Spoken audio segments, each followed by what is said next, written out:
I had a question for you. Mhm. Did you have an imaginary friend growing up? Me? No. Really? Wait, did you? Yes, actually, I did. I now You now I, did? I feel under attack. Yeah. His name was Ginker. What? I love that. Ginker. Yeah, Ginker. I don't really. What does that mean? I don't think it means anything. I think it certainly doesn't mean anything in Polish to my knowledge, or in English.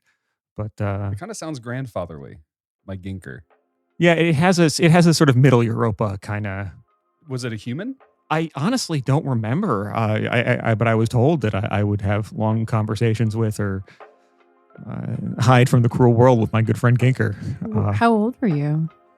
I mean, what age does one have imaginary friends? I don't know. I'm learning this about you for the first time now. Well, I mean, we just talked this morning, and he gave me some stock tips, and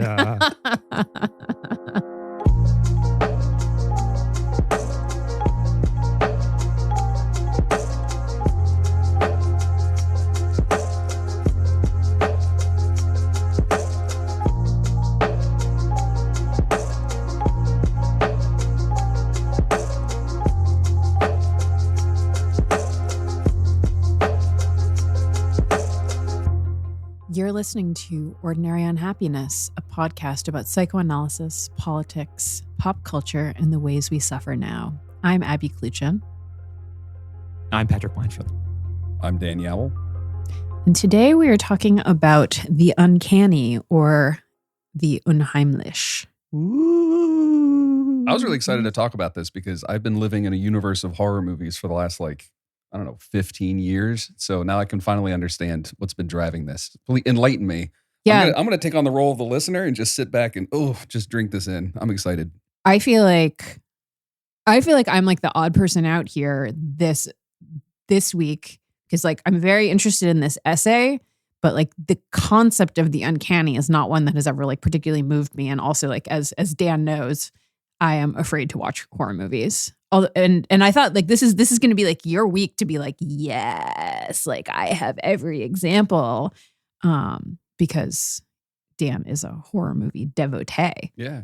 I've been immersed in it for a long time. How many do you watch a week? I was going to ask this. Well, it probably averages 2 or 3. Okay. Probably about there. Because I've got some other projects that kind of all revolve around horror movies, so I have to do it. But also, like, I love cinema, I love film, and horrors and thrillers, they're like my favorite subgenres. I feel the most out of them, and often I leave them the most changed.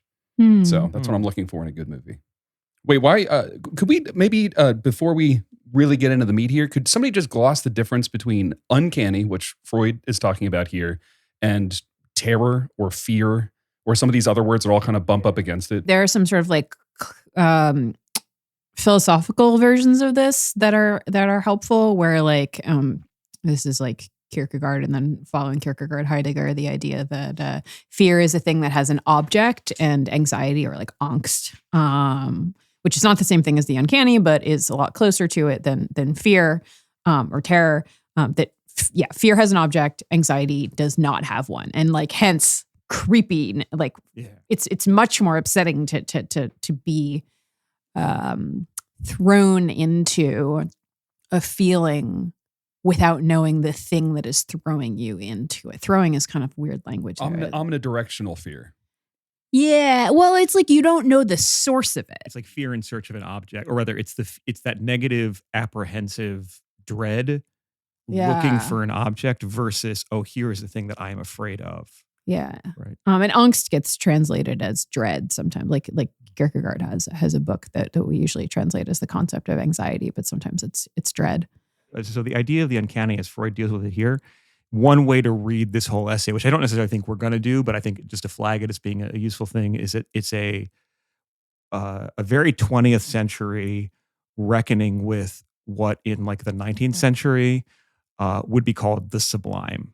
Yeah. Right. This idea of something that is at once aesthetic, in the sense that it has a formal structure or an elegance that prompts a response on the level of like what you might call beauty, but that beauty isn't necessarily endowed with the valence of being good or noble or pure, but rather it's like this term, the sublime. It can index something that is indifferent, overwhelming, naturally sort of like um, enormous, like a mountain A or waterfall. yeah, You're thinking about glacier. like Kant Ye- and Kant's third critique right yeah, now. and I think it's in It's a Schilling beautiful too. sublime distinction. Yeah, and I think that the idea there is just for our purposes is that you can have this kind of like what we call like a gut reaction to something that is Yeah. enormous and bigger than you,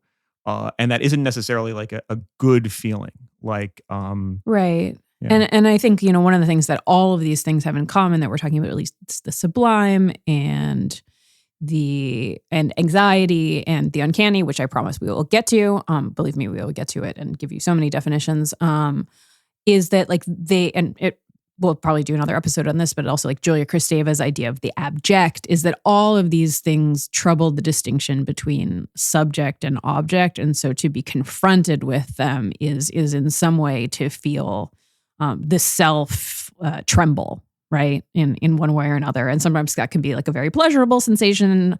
Other times it could be a very unpleasant sensation. My understanding for people who enjoy horror films is that sometimes it can be like an unpleasant sensation and then mastering it can be a pleasant sensation. Like, I don't know, Dan, you were talking about like, I think feeling changed, right? Yeah. In some way. But Patrick, I wanted to ask you, my understanding also is that like, I mean, we want to talk about the uncanny because it's an awesome essay and because it is a really clear in some ways way of thinking about like how do explicitly psychoanalytic concepts help us do cultural criticism. But I also think that for you in particular, like as we're thinking about like this podcast and like building out a kind of theoretical toolkit, the uncanny is like an interesting way into talking about the unconscious. Is that Yeah. kind of what you have in mind for that's today? exactly right. So like people who've listened to previous episodes may recall that we've toyed with the like top 10 ideas in psychoanalysis. No, Air I horn. thought we were done with that. Well, I mean, like the repressed, it's The coming uncanny's back, not baby. in No, the top 10. Thanks, Dan. It occurs to me before I forget. This is I do want to get the clip of that awesome musical bit from the X-Men animated series. The da-na-na-na-na-na. Because like that's because they're paradigmatically uncanny.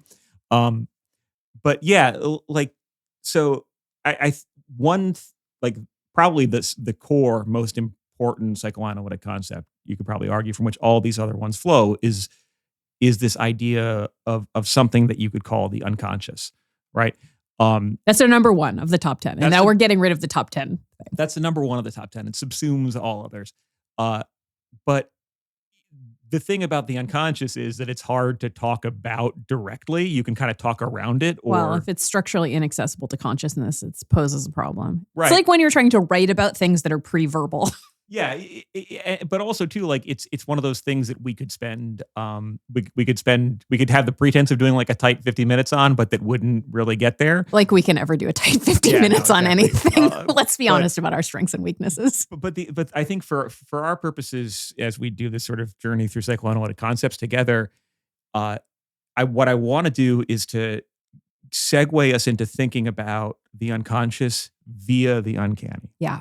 Because the uncanny is one of those things that straddles a bunch of distinctions that I think psychoanalysis goes really hard, so to speak, when it comes to undoing these distinctions or troubling them, right? Yeah. And so those distinctions are, or at least uniting these things, allowing us to think these things together. So whatever this, we're going to talk about Freud's very strange essay, The Uncanny, in a minute, right? Yeah. And it's a strange essay because it's both like literary criticism and a sort of aesthetic theory, but also is about certain developmental experiences and certain adult experiences, et cetera, that are in the register of the weird or the strange. But one way to think about what this essay is, and one way to think about what the uncanny does or represents, is that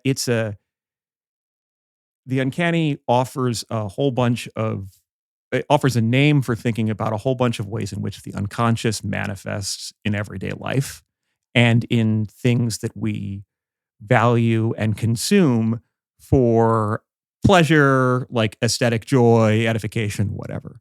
Right. So, And like other, like less sort of determinably either pleasure or pain yeah. reasons. And I think in some way the horror movie hook is a really helpful one because it's like, why do people go to see things that make them scared? Right. If you Right. were, there's no, What's the pleasure? yeah, what's the pleasure there? Mhm. And I think, if we were to have a cognitive like scientist or some endocrinologist in here, they might give you an account of like, well, the feelings of adrenaline and arousal that you get when you watch Norman Bates stab someone, that can easily be transmuted into, sexual arousal or it looks like sexual arousal. And thus it's a type of like deferred play thing. And here's where you hear like the evolutionary psychologist, pickup artist guy kind of enter the room. Like, that's why they're such good date movies, right? Because Oh, you can just take gross. right, the person you're sitting next to will immediately reach for someone to hold when they're scared, and then, but without committing to any of those explanatory schemas or like, Yeah, we're definitely not Yeah. committing to the pickup artist not. explanatory schema, just to be crystal clear. well, they do make that point, which is kind of wild. Like for us, the thing that's weird, and I think the thing that's significant is like that people enjoy these things to begin with. Yes. Right. And so there's something about like the plasticity of feelings, the way in which like stuff that's happening in your body or the way we can do things that have results in our body that can be interpreted in different ways or can have different uses. That I think is already sort of interesting, right? This one of the major things I think psychoanalysis does is like, well, why do we do things that we don't necessarily enjoy? Or why do we enjoy things that we shouldn't? Right. Or that parts of us would rather we didn't. Yes. Right. And so the Uncanny offers in the mode of horror movies or creepy art or certain types of performances or whatever. That's, a high level aesthetic version of it. But also like people have experiences of uncanniness as like a sort of normal thing in the sense that we can, we have everyday language terms for some of these, or at least we borrow them from French, right? But like the idea of like deja vu, Sure. like I've already seen this thing, like I've been here before. That like Mhm. moment where you're growing about something and then you feel weirdly like, wait, didn't I already do this? Or like, is today yesterday or whatever? And that's not just the same as like being scattered or like being a little bit ADD or whatever. This is like a moment where you suddenly are like, wait, is this actually happening? Did I dream this? When did this happen before? Right. Right. Things get in the way that like 19th century English authors would use the word like queered, right? It's been changed. It's been made sort of strange and descended, like Mhm. descended or so. Like something's been like pulled out of the register of normalcy into something that's other than that. So like the Uncanny gives us two things. One, it gives us an example of it gives us a concept where we can actually see psychoanalysis being useful when we think about a whole suite of cultural production, whether it be horror movies or the fun of Halloween or any of numerous things where there's like a celebration of the weird and strange and people are drawn to it. But also it denominates a whole bunch of different experiences where we have the sense that there is something else going on other than what we thought going into it. Yeah. Right? Where suddenly you're walking down the street and you see something that you have seen a million times before, but you see it again differently. Yeah, we And kind it of makes you got. feel odd. Yeah. Sorry, we got into this in the mailbag episode when we were talking about how in dreams, and this was like our caller like kind of kept doing the same thing over, like it kept repeating over and over. And we were talking about how this is like a regular feature of dreams that like you start to do something and then like you get stuck in that loop and then like you have to do it again and you have to do it again and you have to do it again and like you're still not there. Like I always have this just like a super transparent dream, but like I have to pack and like to move somewhere and then I'm never done. I'm never done and I'm never done. And someone is coming there and to like I have to be ready and then I'm not ready and I'm not ready. And it's like it keeps being on that sort of loop. So I feel like it's often just as mundane as that. And I guess what I want to say also, just to situate this essay in time, and in Freud's work for everyone is that it comes out in 1919, so this is almost 20 years after the Interpretation of Dreams. I think that's the last Freud text that we talked about. And it's crucially the year before Beyond the Pleasure Principle was introduced, where Freud will first introduce the very controversial and vexed notion of the death drive, after thinking about the compulsion to repeat. That's what he calls it, that he sees in soldiers coming back from the war who are repeating all these things that, again, are not pleasurable, right? So I wanted to talk just a little bit about the German, and also about what Freud does at the beginning of this essay, which, like, I never get bored of reading Freud, because he can take like every single piece of like writing advice that you would give to anyone and then do the opposite and like make it work. So it's like, I feel sometimes like I spend my entire life being like, no. You can't actually start an essay with a dictionary definition. Absolutely do not do that, right? Like, do not do that. Don't start an essay with like, since the dawn of time, man has like blah, blah, blah. And don't start with a dictionary definition.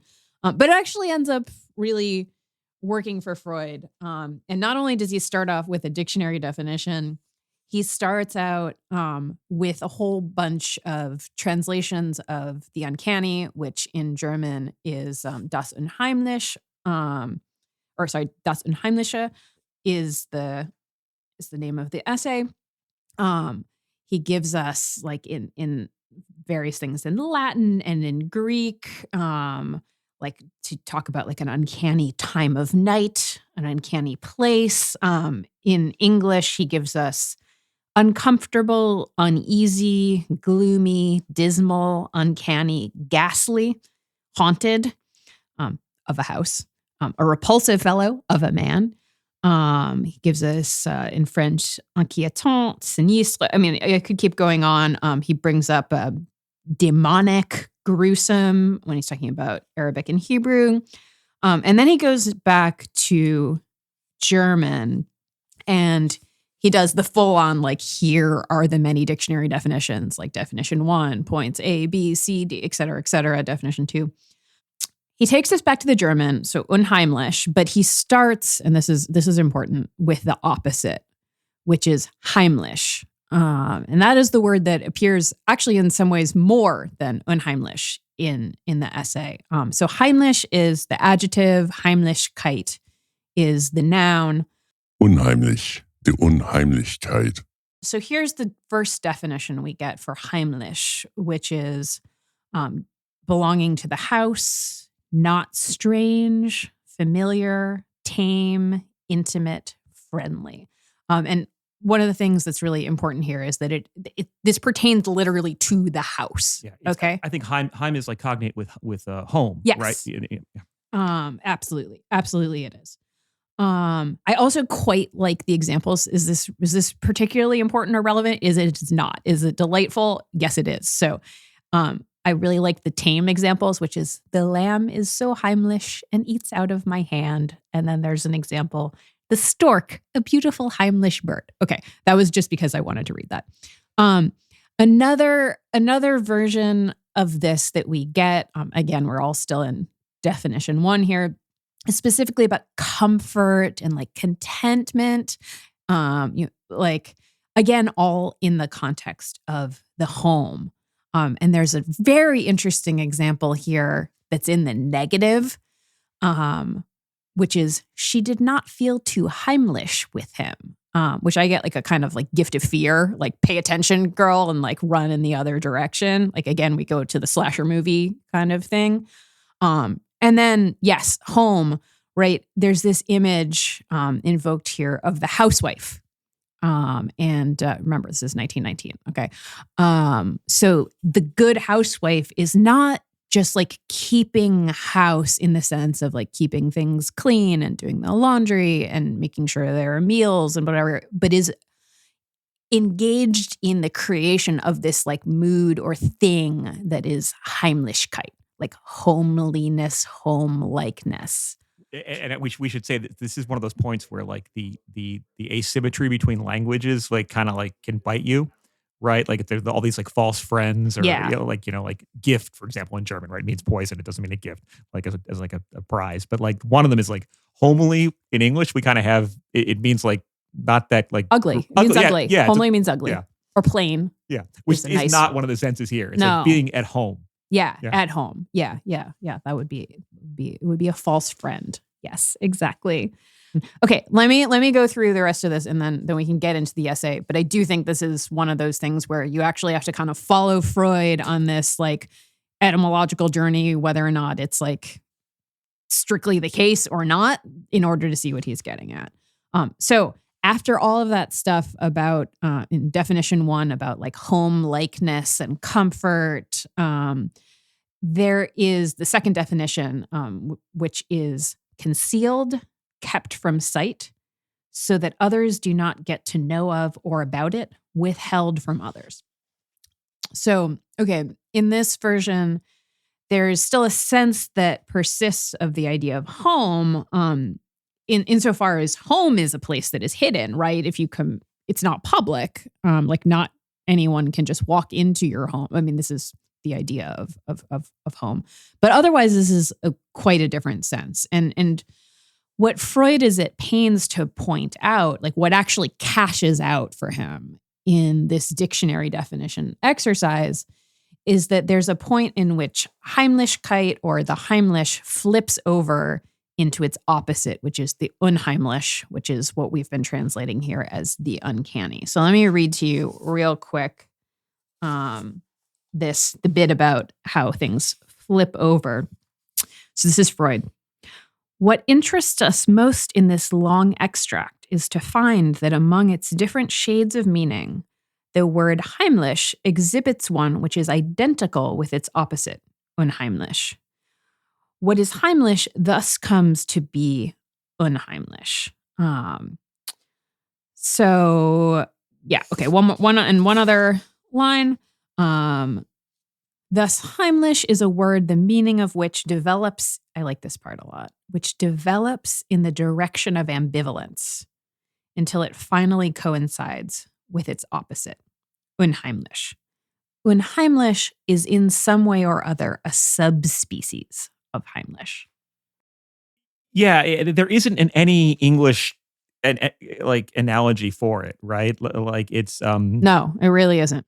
But yeah, like this word that so Freud begins this essay by being like, we can either talk about a set of aesthetic experiences, right? And he does. He goes into like a whole bunch of literary texts and stuff, or we can talk about and personal experiences, or we can talk about like the etymology of this weird word in the German language. And he spends a long time dealing with this weird word and arriving. It's like 4 or 5 pages. It's 4 or 5 pages, but they drag. I love that part. Okay. I mean, all right. Well, tastes aren't to be disputed. Fine. Fine. I don't like horror movies. That's fair. I like etymology. Yeah. Sue But, me. like, this term is like, I'm thinking about Hugh Houghton, who's one of the commentators on this essay, sort of talks about how this German term Unheimlich is not, it can't be quite, he makes a pun of his own, like it can't be domesticated into English, right? And this idea of the domestic is already another term that may be helpful. Like it's at home, it's something that's controlled, it's a domestic animal that's been brought in, right? Yeah.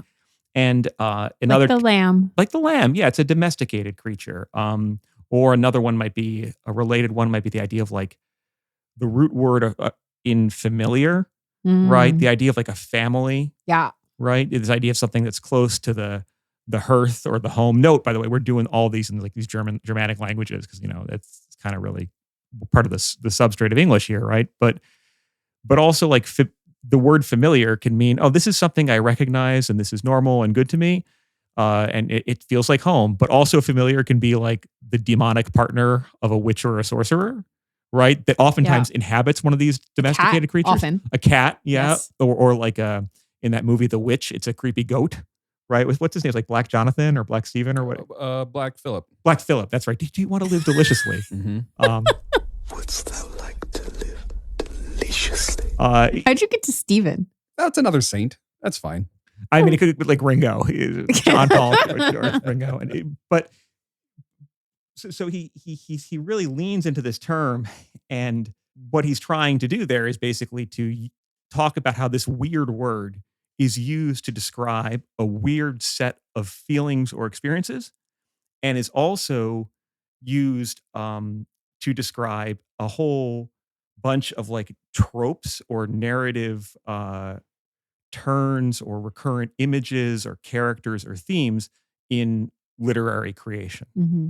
right? And he goes into ghost stories and children's stories and what you might actually call, and here's another word that is a little bit helpful, like weird fiction, right? And we're using the word weird because that's another one of these etymologies that is very much grounded in uh, Germanic and like Anglo-Saxon sort of lexicons, not just of like what's normal, right? In the sense of like, this is what's in your house, or this is what's like what you do, the things that are around you, but also that speaks to the exceptional and the strange and maybe even a little bit dangerous, Mm-hmm. right? So like The Weird Sisters, yes, in also in Macbeth. Macbeth, yeah. Or like the weirding way in Mhm. Dune, right? The idea here that the weird is Oh, I forgot about that in Dune. weird as a sense etymologically ultimately ties in with like fate, right? But also of like spookiness, like weird science fiction or weird tales, right? And Is there weird with a Y ever? yes, that's part of the Like etymological. WY? Yeah, Yeah. that's how you roll it back to To like, Shakespeare. to Old English, and then via Old Saxon. It's related. To the yeah, word that's for what I was fate. thinking. Not for that fate, for fate and turns, Okay. twisting, like the weirding way involves twists and weaving and all this sort of like a deception, yeah, right? Also, like concealment, and reversal. esoteric knowledge, hidden stuff, but also like strange reversals, Mm-hmm. right? Like the Norns cut the thread of your fate, if or Mhm. just when you think you're doing great, suddenly everything falls apart.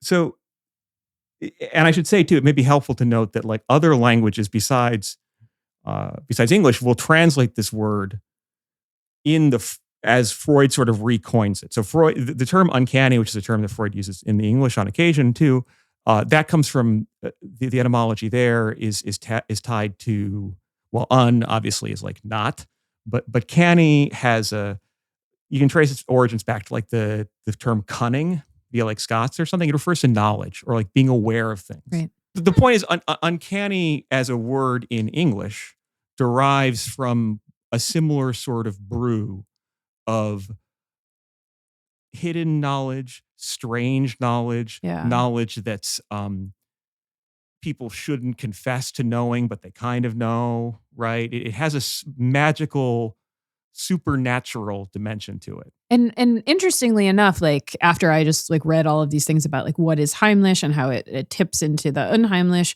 like we don't actually say canny anymore. Like that's not 21st century English. Like I could say it, I suppose, but certainly it doesn't mean the opposite of uncanny.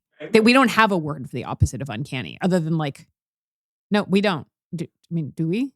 Well, that might be a really helpful way for us to sort of get into this problem where it's like uncanny. The uncanny is the thing that is strange and not normal. Yeah. That shows up in an unexpected way. In situations that are like outstandingly normal. Like you're Exactly. just at home. Exactly. Yeah. And so like it's the terms of like well, I mean, like Freud lists a whole lot of things that are uncanny, right? Or that can be uncanny. And maybe we should like can you give some examples? Like someone who's like, so stories where there are things like shoes that talk, right? Or a haunted skeleton that's moving. Or another one, this is a recurrent thing for Freud, a tree where when you cut the tree down, it bleeds or it screams, right? Yeah. I think there's an old Jack Handy quote about this. Like if trees were to scream when we cut them down, would we cut them down that much? Well, possibly if they were very, very annoying about it. Right.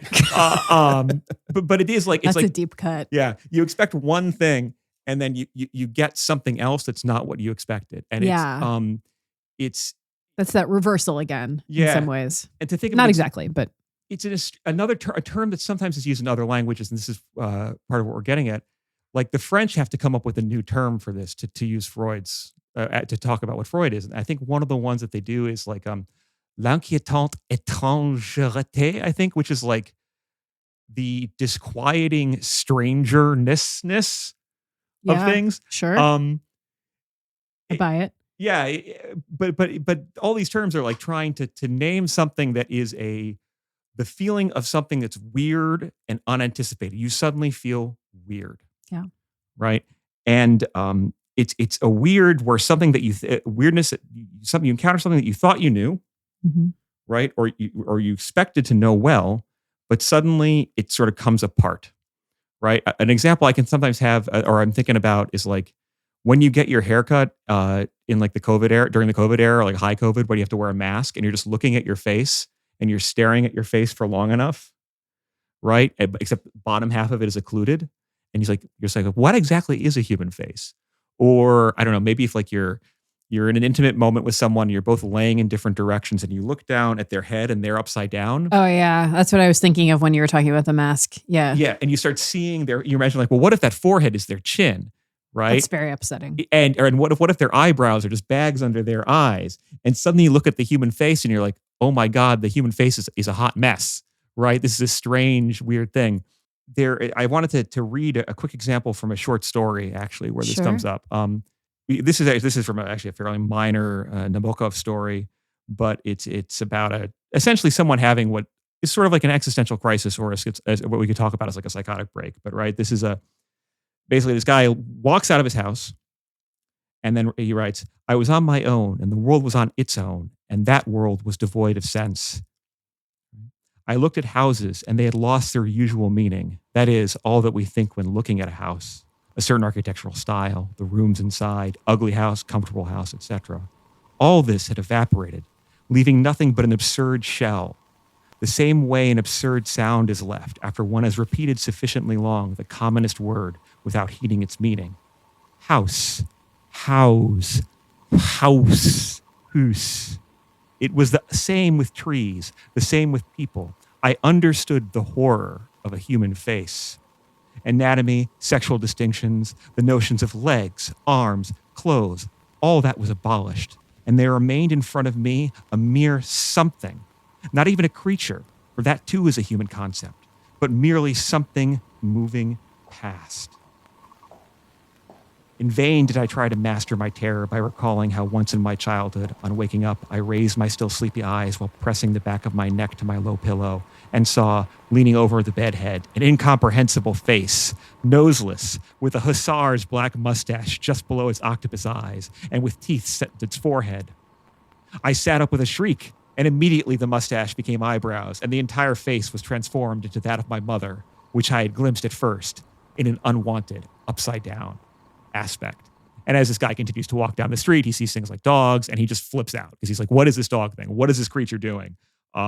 What's that story? This book is a story called Terror. It's a minor Nabokov story. It actually kind of like does the numbers on it like hits every single point of the Freudian uncanny thing. But where it goes is, overwhelmed with terror, I sought support in some basic idea, some better brick than the Cartesian one, with the help of which to begin the reconstruction of the simple, natural, habitual world as we know it, but to no avail.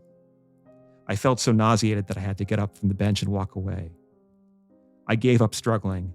I was no longer a man, but a naked eye, an aimless glance moving in an absurd world. The very sight of a human face made me want to scream. That's amazing. Beautiful. Yeah. It's really trippy, right? It's like, this is like, when the mushrooms start to hit, right? Or something like that little moment where you're like, oh, have I been dosed? Have I taken something? Right. But the idea, another term that, and this is one that some people may be familiar with, is this idea of like estrangement, Yeah. or alienation as a creative device. I think Brecht has this concept that he calls I think it's Brecht, the Entfremdungseffekt. It doesn't matter. My German is mediocre, but it's like an estrangement effect, right? Yeah. And you think about the films where it's like you get a weird angle on a room and suddenly furniture that used to be very, very familiar now looks very, very strange.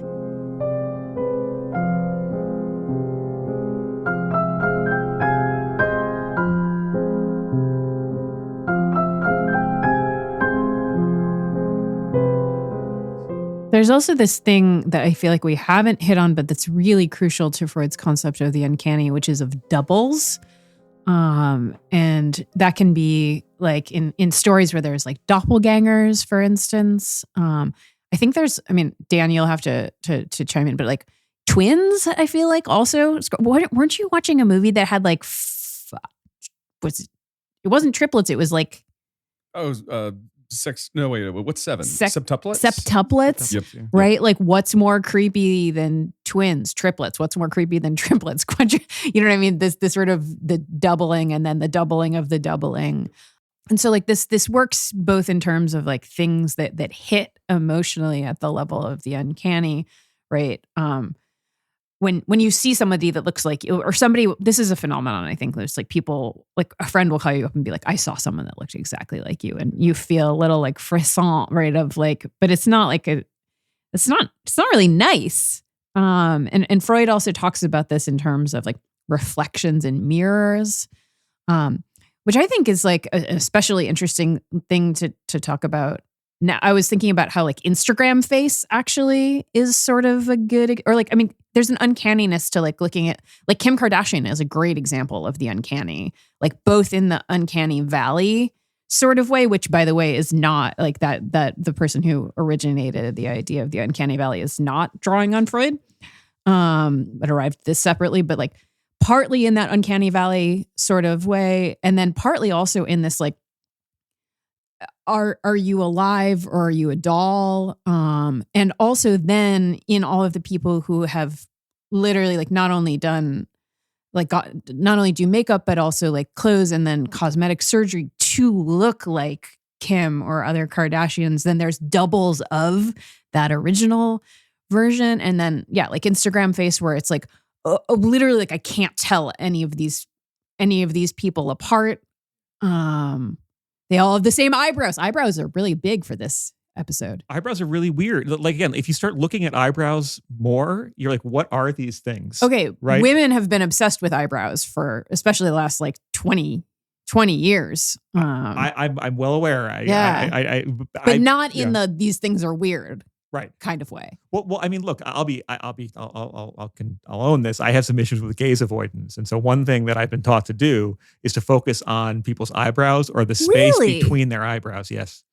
That works for a while. Oh God, until you start to really think about eyebrows. Until you start being like, what if these eyebrows are more important in the face than the eyes? And then you start being like, is there a person under there? Is this Slender Man, right? Is this just like is this a reptoid, like a skin suit over some unspeakable I don't actually think this. I'm not like flirting with psychosis constantly. Okay.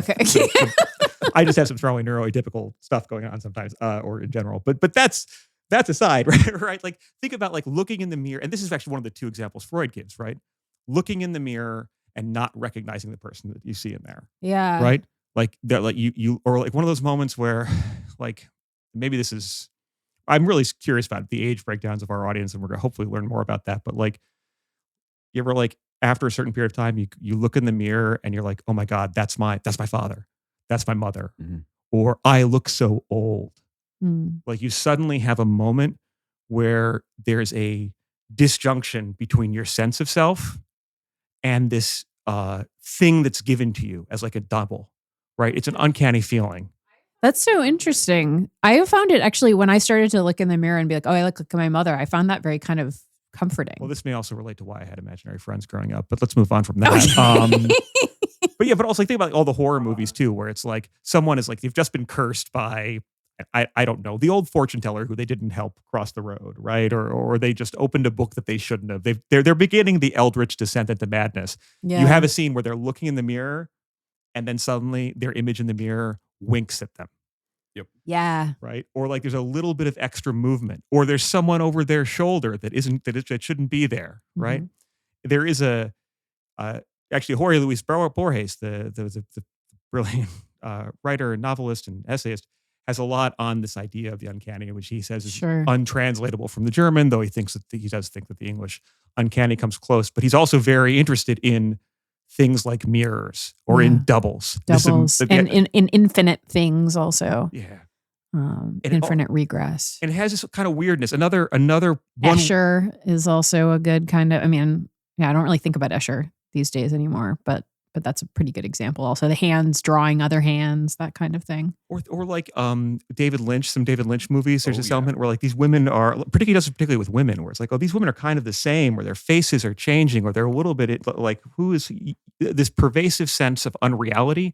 Another sort of area this comes up in a lot is like discussions of magical realism, right? You would define like magical realism is like this is a world where everything is normal, everything is the same, but then there's an angel or someone who lives 100 years in solitude. I actually haven't read that one. I'm sorry, but like some magical stuff happens, right? Yeah. Apart from just like listing a whole bunch of images from different stories, like dolls that talk or statues that come to life or people that, are children that are very, very young, but suddenly seem wisely, strangely old, right? Mhm. Freud zooms in on two specific examples of common or at least not uncommon experiences of the uncanny, right? And those are respectively anxieties or the weirdness of thinking you have a double, right? Which undoes this sort of sense of your own uniqueness and makes you feel really weird. And then the other one is this idea of the deja vu or having been somewhere already having lived through something. In other words, to have an experience that feels haunted by a previous experience, which you can't quite remember. Did I tell you that someone messaged me the other day to say that I have an auditory doppelganger on a different podcast? If you two record on the same podcast, does the world like it's like that I mean, Jean-Claude Van Damme movie Occam's where he touched razor. someone? Yeah, it seems likely. Is it Future Cop or whatever? But Time I Cop, didn't feel good about it. Was Yeah. the point? I wouldn't feel good about it either. Like Yeah. because that's like so that's one of the things that Freud says here, right? Is like people have the fantasy of there being a double and then they're best friends, but always that eventually becomes the horror of their replacing you. Yeah. Right. And I think that maybe, well, we'll talk about some media representations of that later, right? Yeah. But like the key idea here is I want us to like be able to think about this feeling. I want us to have to hit on some of these examples and like get to point to what are the through lines in them, right? So there's this idea of like dislocation or not being sure where you stand in relation to Yeah. yourself, in relation to objects, in relation to the world. Yes. And the one other example I want to give, which is I think one that other people may have an experience of, and then I want to get into the two specific examples that Freud gives.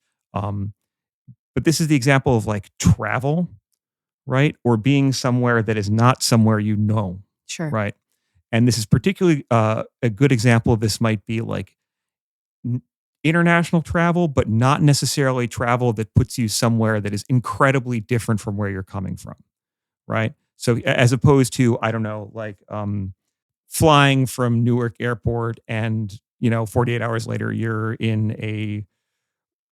on a beach in Mexico or a rice paddy in Cambodia, like not that type of thing. Thinking rather instead about travel where you go someplace that seems like the place where you normally are, except is different in certain ways that you can't localize. Okay. Right? The example that always gets me on this Yeah, I was one, going to ask for an example. yeah, is going to Canada and being in Toronto. Oh, yeah, because it's like you've seen it as New York so many times in movies. And it feels like New York in many ways, Yeah. right?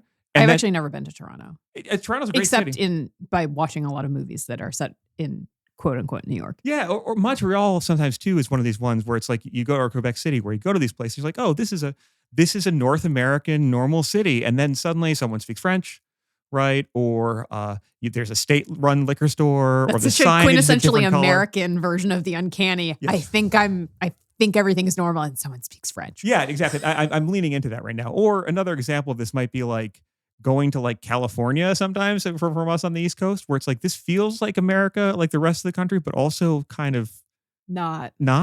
I do feel like that about California. Right. And of course, everything is also suffused with dread because there's signage everywhere saying how the state of California knows that every single thing around you is going to give you cancer, which is, a little disconcerting. But it is like, you're like, am I here or am I somewhere else or am I somewhere between? Right? It's a location that's haunted by, and you can't quite pin it down. I mean, jet lag is a little like this too. Yes. You were asking me before if I had experiences of deja vu, and you looked really disappointed when I was like, no. But I feel like jet lag might be when I feel sometimes like my soul. And I mean, I don't really believe I have a soul, but whatever. My psyche is still like floating over the Atlantic or something like that. dislocation is a way for like floating. Well, it's almost like yeah. fever dream Yes. too. Like when you feel like in that, like when you're getting the flu or COVID, Yeah. like, and it happened, like unlike getting a cold where it kind of like, you're like, oh, I'm getting sick, whatever. Like when you get the flu, it's like you go from like normal to like all of a sudden there's this like state specific memory thing happening. Everything feels kind of heightened. It's like how you can't remember what it's like to be high until you're high again. Mhm. The same thing with like fever. Yes. You know what I mean? But having recently had a fever, I remember it enough to be like, oh, right. Everything, like it feels a little like you're on drugs. Yeah. So I think that's like, this is why I wanted to invoke like the idea of like the estrangement effect or something, right? It's what we're getting at here are experiences where the normal is tweaked in some way that leaves you feeling abnormal, Unease, and that you can't quite Disease. locate.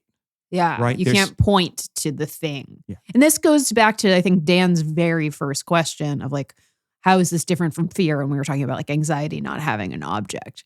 Exactly. Yeah. So you're put in a position where like you're not quite sure where you stand. And sometimes it's an object that like provokes it. That's like the trigger for it. Like I could have sworn that clock looked differently when I looked at it earlier. Yeah. Right. But other Could times, have sworn that tree wasn't bleeding. exactly. Yeah. I could have sworn that my Furby didn't just wink at me. I guess they do wink at you. Furby? Furby. Yeah. That's a callback in there. But look, so Freud gives us two examples, right? Of their personal examples. Uh-huh. Right. I'll tell the one, and maybe one of you can tell the other one, the funnier one.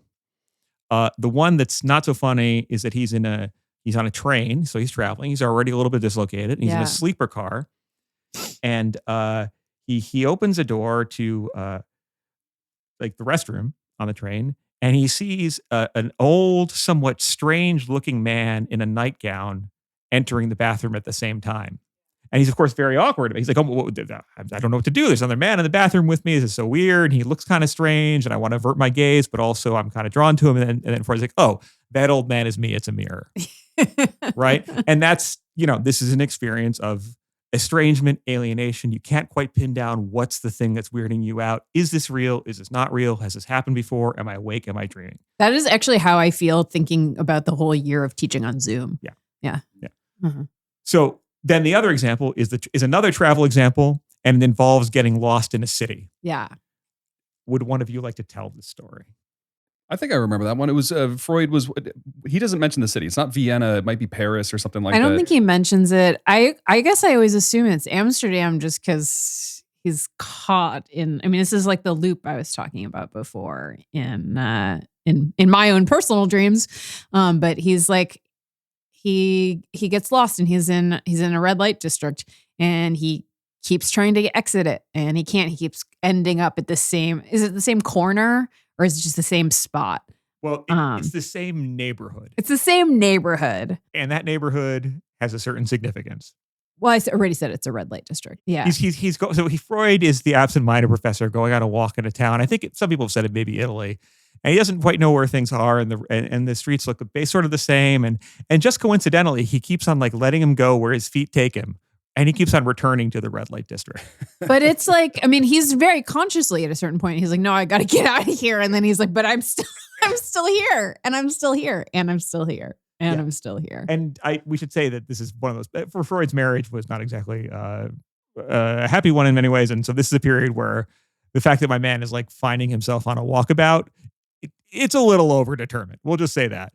Well, his marriage involved a lot, and even just getting married involved a lot of deferrals Yes. also and postponements. Yeah, I mean, Well, whatever. This is not. Yeah, I mean, the other thing that's in play here too is at a certain point is the marriage they cease to be intimate, and also by this point in his life, and particularly when he writes this essay, Freud has had a series of medical diagnoses that have put him in fear of his health and in fear of his life. So part of what he's actually in the background here, apart from the death of God knows how many European youth in World War I, is Freud's dealing with both medical diagnoses and planning his will and deciding to be cremated, and also being very hung up on the possibility that his mother may outlive him, Yeah. and that he would have to arrange such that if he died, that development will be kept from her because she was fragile. So in other words, Freud's got repetition, death, and a whole bunch of other things on his mind. Yes. And keeps on winding up being drawn back to this space, right? So yeah, these are examples of uncanny experiences, right? Like you think you're not going to do something, or you think you're behaving, and you think you're just going for a walk. You're going where the streets take you, but you keep getting drawn back to the same thing. The Blair Witch Project recreated that story, like almost one for one. Oh yeah, Yeah. They're a lot when the vibes in the woods go off and they decide, all right, they're going to leave the log they camp next to and walk east for an entire day, and they end up back at the log. And then they go north for an entire day and end up back at the log. And I think it's the third time when everybody just starts weeping when they see the log again. No, that's the tree we crossed. That tree is down. That's the same one. Oh, God! No. Oh, no. You gotta be kidding me! This is a joke! No.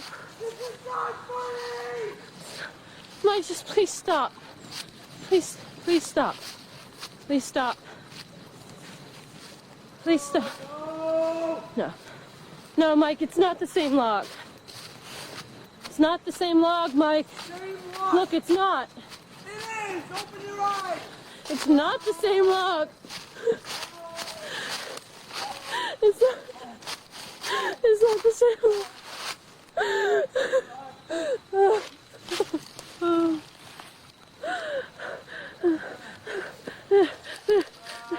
the same log. It's the same log. So it's like this feeling of like getting turned around, but also like going back to, it's a return. Yes. Right? There's a stuckness Yes. to it. And that's also what's part of it at play in the deja vu example, Yeah. right? Where it's a return to something, but you don't know what it is. There's Right. that. This is like, I haven't thought about this in so long, but in Catch-22, there's I think it's is it like the hapless chaplain who's obsessed with deja vu and like all the different variants on it? And it's like, he keeps wondering, like, is this deja vu, or is it, what are the other? Deja vu, already having lived through. There's that one, but then there's like this whole other list, and he's like checking them off. He's like, is this what's happening? But actually, like, literal reality-based things are happening that are just bonkers. And so he's like, am I actually seeing these people like dive out of like offices and like run into the woods, like in this military base? But like, he is. One's always reminded of the Yogi Berra line, right? It's deja vu all over again, which is, actually wise, because deja vu is nothing but the feeling of repetition. So by doubling down on that, Yogi really expresses something. But like, look, so we've got these examples on the table, right?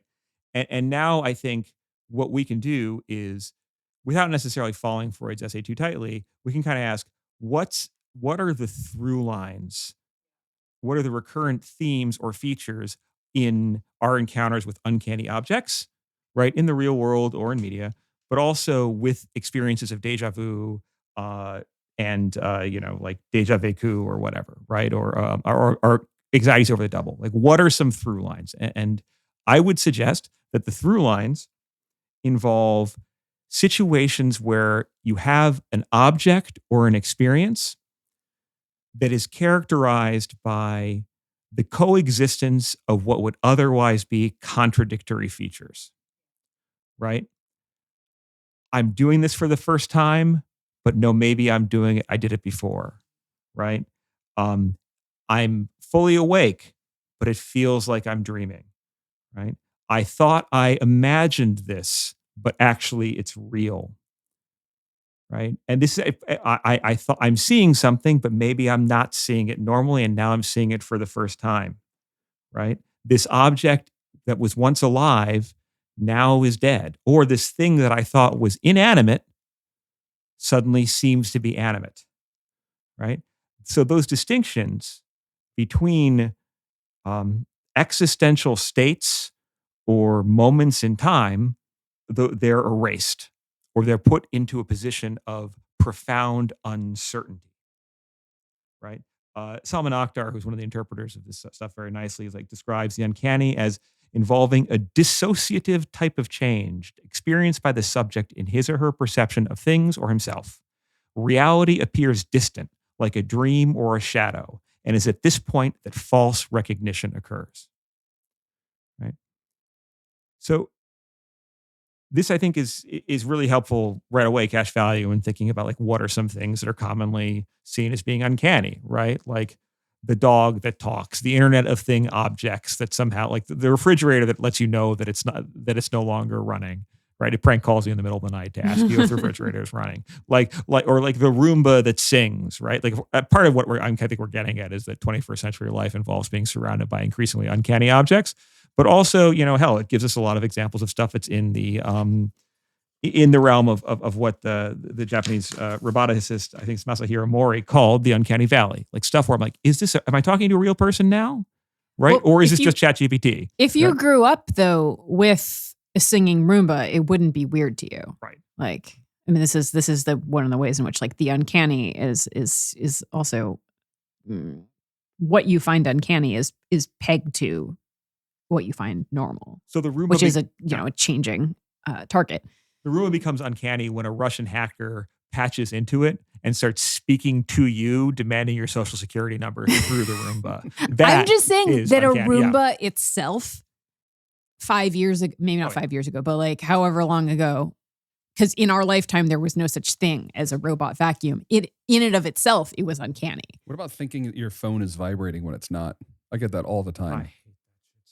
Yeah, and it is creepy. Like when it happens the third time. It speaks to the anxiety dimension of this too. So just to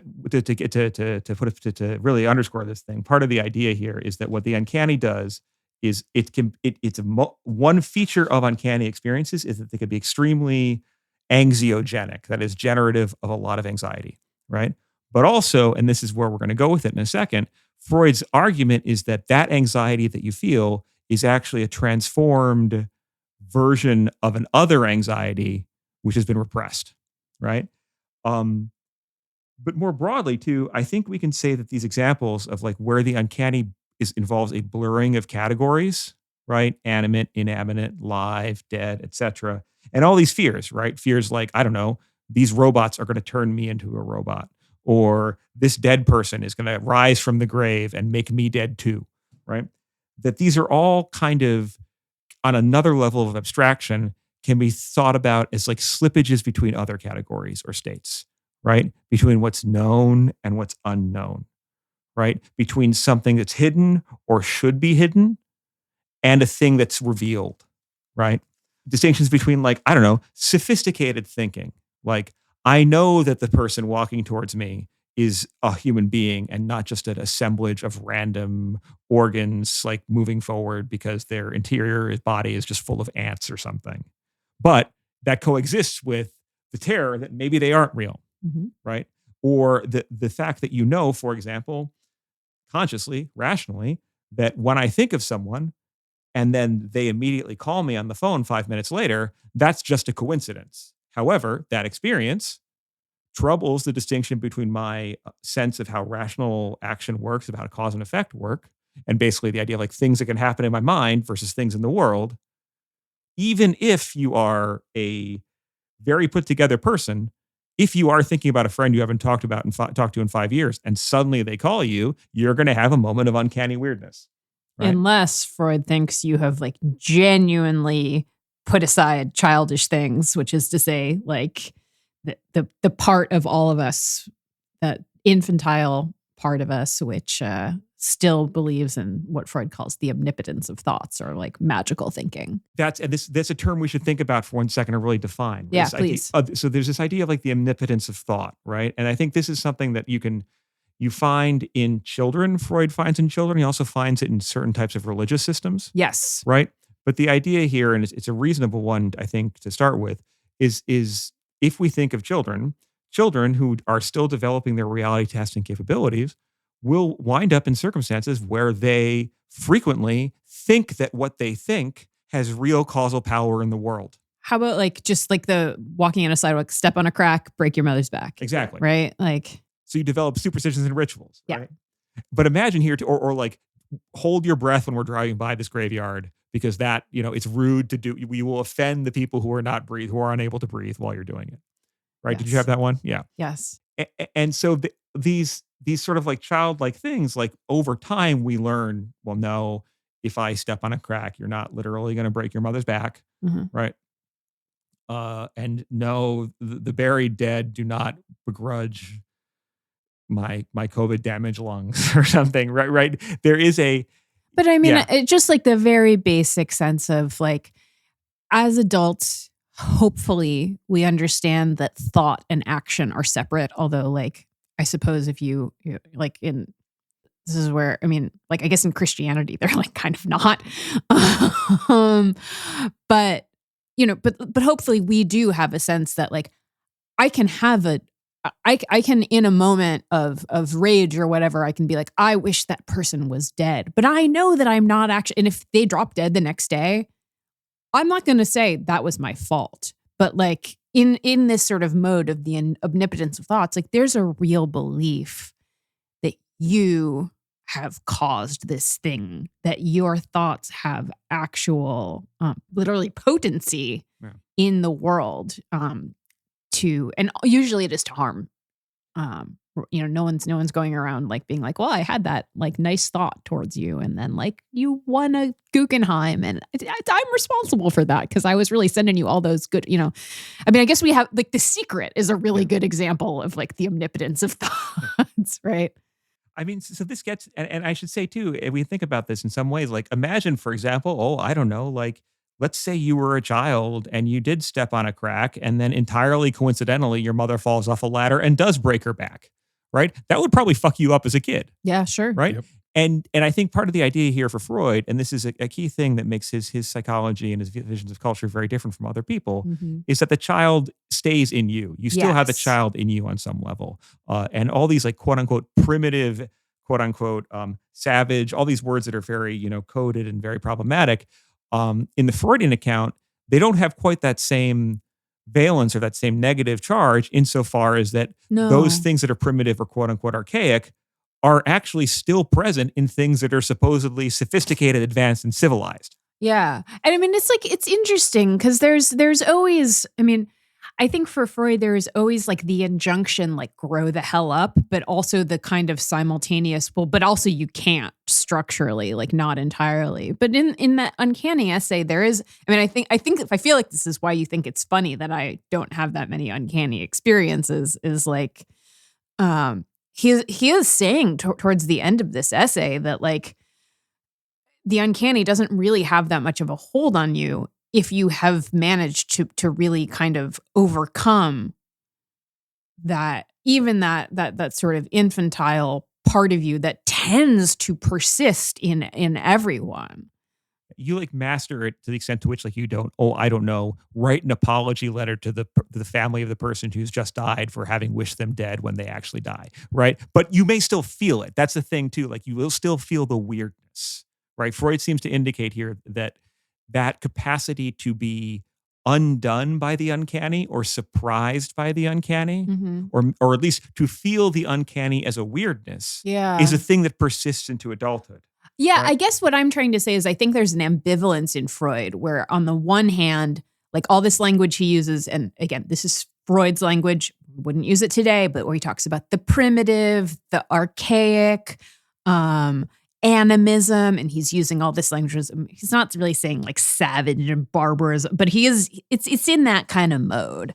On the one hand, there is a little bit of a pejorative because it's about this earlier stage of development. And he does think that adults need to master this. But then there's also the sense, well, you cannot because the infantile also persists. So like on the one hand, it's valenced negatively. It is valenced pejoratively. But on the other hand, it's descriptive. But I still think that like, Freud as a scientist and does he describe himself as a godless Jew? Is that there is a way in which he has a real disdain that I don't think that he manages to entirely cover up for this kind of like omnipotence of thoughts persisting in adults. I do think there is a disdain for that, even as he's also saying like, oh, okay, well, this is neurosis.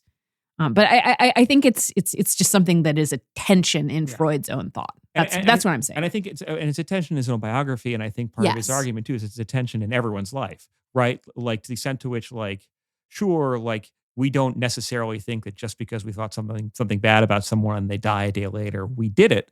But Right. still, like, we have rituals, right? For example, some of them are like, we have lucky numbers. We have certain things that we repeatedly do because they work in the past. Or, and this is another example, Do you have a lucky number? no, but some people do. Like, lots of millions of Americans play the lottery with their special lucky numbers. Baseball players, notoriously superstitious. There are lots of Right. people that are like, I have to do this one thing and I will feel weird if I don't. And sure, it's a little bit weird, but what I think I'm saying here is that the uncanny persists for Freud. It's not something that you can like be done with, right? Um, and I would point to this as being particularly germane, right? Insofar as that, uh, where this is going and where I'd like us to take this, right? And it's important to say too, just to say one more thing about this. Part of what a really crucial distinction between another pair of things the slippage undoes, that the uncanny undoes, is a distinction between past experience and present experience. Also, another one that breaks down is a distinction between self and other. Right. That's what the fear of the double is, right? Yes. I'm me, but look, there's another me out there. And maybe that other me wants to kill me and marry my wife, right? I think of the Dead Ringers movie, which I guess we're redoing, right? Well, I mean, Oedipus even has some aspects of doubling in it. Precisely. So, in other words, just to repeat this, and I want to be very pedagogical in this repetition, right? Experiences of the uncanny or objects that are uncanny are moments where we not only have a feeling of weirdness and a kind of weirdness that undoes us and makes us feel uncomfortable and question who we are and what we're doing and how we got here, but also there are examples where we encounter the fact that we consciously know some things to be the case. We know that Furby did not actually wink at you unless you turned it on and hit the button, right? We know that the person who you just said a nasty thing about you didn't thought kill them through the ether, right? You didn't Right. do like an astral murder, right? We know these things, but nonetheless, part of us still thinks these things. Where this is all going, in other words, what this suggests is that even as we consciously believe certain things, even as we as adults have spent a long time learning that, omnipotence of thought isn't real. That Astral murder is not a thing. astral murder is not a thing, right? Astral assassins don't exist. There isn't like a Tulpa John Wick out there, right? Or other stuff where it's like, we know that I feel like this is just like plausible deniability for your new astral murder side hustle. look, it's almost certainly the case that the CIA has spent money on trying to explore the possibilities for astral murder, but we'll talk That about DARPA that. would be all over that. DARPA would actually DARPA has been, but that's Okay, sorry. no. But I just liked saying astral murder. it's pretty good. We know all these things exist, not the CIA DARPA programs that definitely exist, but like we know that there's certain things are true, certain things are expectable, certain things are going to continue in some ways, right? But then, even as we know that and we know what we believe, certain events give us the feeling that, well, actually, part of us doesn't believe that, or part of us believes things in another mode, Yes. right?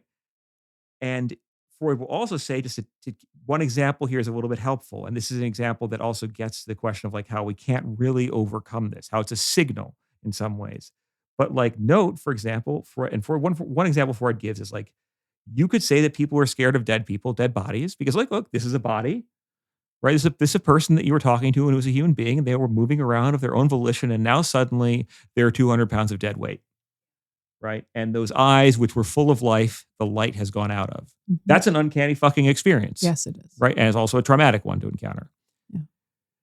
Now, in a Potentially. certain omnipotence of thought mode or magical thinking mode, or we might call like an infantile animism mode, maybe you'd be like, oh, the soul of that person left and now it needs a whole new home and body. So it's going to take my body. Right. Or I'm walking through this cemetery and I'm laughing. All these dead people are going to rise from their graves and take me with them, right? Now, those, of course, are not things that adults should sanely think or normally would think, even though I will say, like, I think it's like anywhere from 30 to 40% of Americans believe in ghosts. And actually, like 40% of Americans believe in demons, which is kind of interesting that more people believe in demons than ghosts. There's some interesting theological questions there. But the idea here in all of these is we basically, despite the fact that we know better or think we know better, there is some part of us that is, well, operating on the level of a different type of knowing, a different type of understanding, Mhm. right? In some ways, we could even say that what the uncanny does, like the ultimate thing it kind of teases the distinction between, right, is not just like the familiar and the unfamiliar, but the certain and the uncertain, the known and the unknown. And Yeah. these things coexist. Now, in conscious, fully rational life, that's not possible. But the point for Freud is that our lives and our subjectivities are marked by something other than just total consciousness. Yeah. And it's something other than total self-present rationality. Yes. That in fact, there are That's just the tip of the iceberg. That's just the tip of the iceberg. That there are other processes ongoing, the childlike primitive processes, omnipotence of thought processes that you have to tamp down and put away.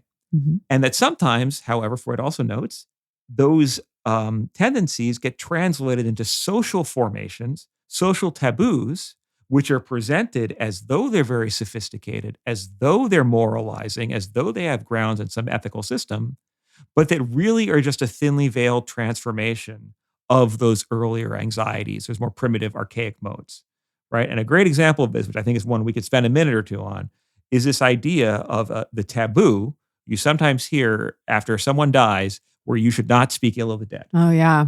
right? Think about like Rush Limbaugh dies. And I'm like, well, yeah. Well, I hope he enjoys hell. You say that on Twitter, and someone's like, no, he had a family. He was a human being, sir. Right? Or like that wonderful clip of the Scottish lady, which I hope we can cut in about the Scottish woman responding to the death of Margaret Thatcher, or the anniversary of the death of Margaret Thatcher. Don't you think she did any good? Not a bit of good. Not a bit. I put a stake through her heart and garlic round her neck to make sure she never come back. Isn't that a pretty horrible thing to say when her funeral's going on right now? Too bad. Too bad. Like, that's horrifying. We're horrified by that, right? Are we? Well, a lot of people are. I'm not. Well, okay. Well, then, okay. So you have no experience with the uncanny, and you're okay with speaking ill of the dead. That's okay. That's I good. am actually But- totally fine with speaking ill of Yeah, the dead. I am too. As several people have said, if we don't speak ill of the dead, who will? Yes. But as a collective social norming, it is the majority tendency in our culture is to stigmatize speaking ill of the dead, right? And to do so in a way where, But if they deserve it, we should do it. yes, I would agree with that. But the point is that But you're right. When the Queen died, that was. You're not supposed to say, Yeah. like, I'm happy the old bat is dead. You're not supposed to Right. say that. Yeah. Right. And Freud's claim there is that the force of that unnecessary injunction, right? Because, like, look, Rush Limbaugh's kids aren't going to hear, I don't know if he even had any fucking kids, but if he did, legitimate or otherwise, they probably don't give a shit that I said on Twitter that I'm happy he's dead. Right. The Did you Queen- say that on Twitter? I don't remember. Probably. Seems Or I likely. probably did so in a funnier way. But also, like, the Queen herself doesn't care Well, if she's we say dead. that she's dead. Yes, because she's fucking dead. Yeah. Right? So then the question is, why this superordinary extreme fixation on policing the taboo? And Freud's claim here is that the intensity of that taboo Yeah. is a transformed version of the fear that the dead are going to come back and take revenge on us if we disavow them. Is this why I don't have an experience of the uncanny? Because like not even a little tiny piece of me believes in ghosts. Perhaps. I wouldn't speak ill of the dead that was like related to me.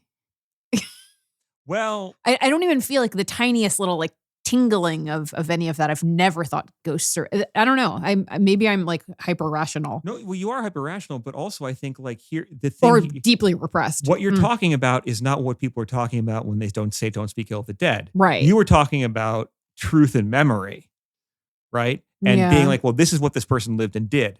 Whereas other people take just that as a negative affront Yeah. to a person who is crossed over into the state of being dead, right? The broader point is that what experiences of the uncanny in the first person point to, and what our attraction to depictions of the uncanny in literary film, other artistic media bank on, is the existence of in us something other than a purely rational, predictable, intentionally driven consciousness. You have a kind of second mind there. Yeah. Or another way of thinking about this Well, not is, quite second mind, but I'm being metaphorical, but yeah, like Yeah, I just- the top, you have another type of reasoning. yes, I proceeding, like that better. right? I'm not trying to be, well, I am being nitpicky, but I like this better. So, or another way of thinking about this, and this is, I'm going to read an example, and then I'm going to cue us up for the next one. Right? This is this idea that even as you know better, Yeah. some part of you still has fear, still has anxiety, or still feels uncomfortable. When I think about Freud, there's a way in which is a sort of like hovering, the uncanny shows the way in which is like also hovering between like modernity and like pre-modernity. And this is reminding me a little bit of thinking about like Weber and like the idea of the disenchantment of the world, and that there's some part of the self that like no matter how, like, you can't see me, but I'm doing air quotes, like modern, like there is still an enchanted world. Yeah, no, absolutely.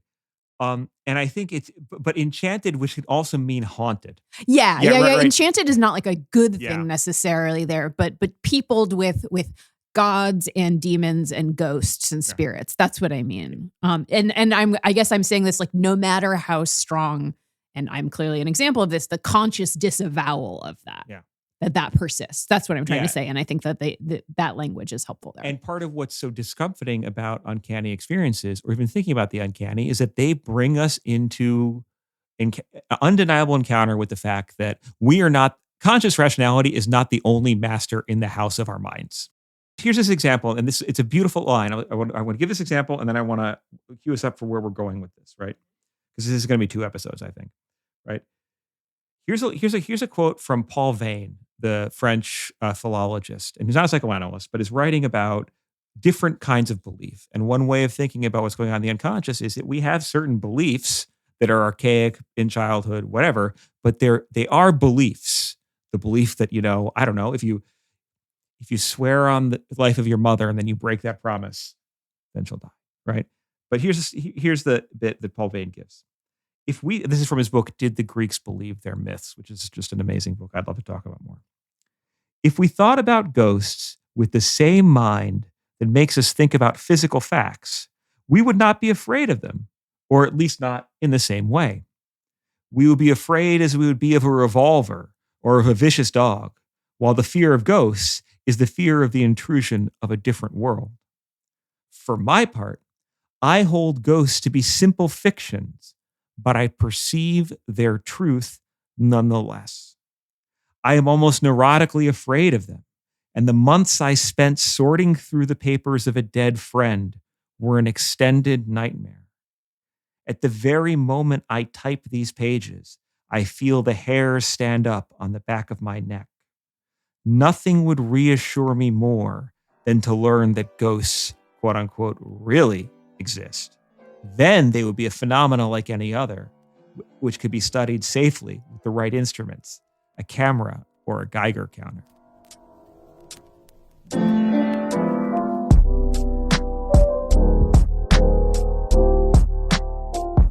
So I think we should wind up here and say that this is going to be the first of 2 episodes. I guess the second one will be the Uncanny Part 2, the revenge, the Uncanny returns, the return of the repressed. And just to tease this as what we'll do with that, all those distinctions that we listed about things that the uncanny troubles, death, life, animacy, inanimacy, and above all, the collapse of the past into the future, or the past into the present, or the collapse of the self into the other, instabilities in those domains, those are all features of what you could call unconscious rationality, or like the logic, the systematicity of the irrationality of the unconscious. Yeah. In other words, and this is the line we're going for, what we're going to talk about next week, and we're going to use the uncanny to do this, is to think about the unconscious as the uncanny double of rationality, right? And as something that is and as something that reflects a dimension or a domain within the person that is unfamiliar, upsetting, and not necessarily ever capable of total control. So on that note, we'll be back next week. To be continued.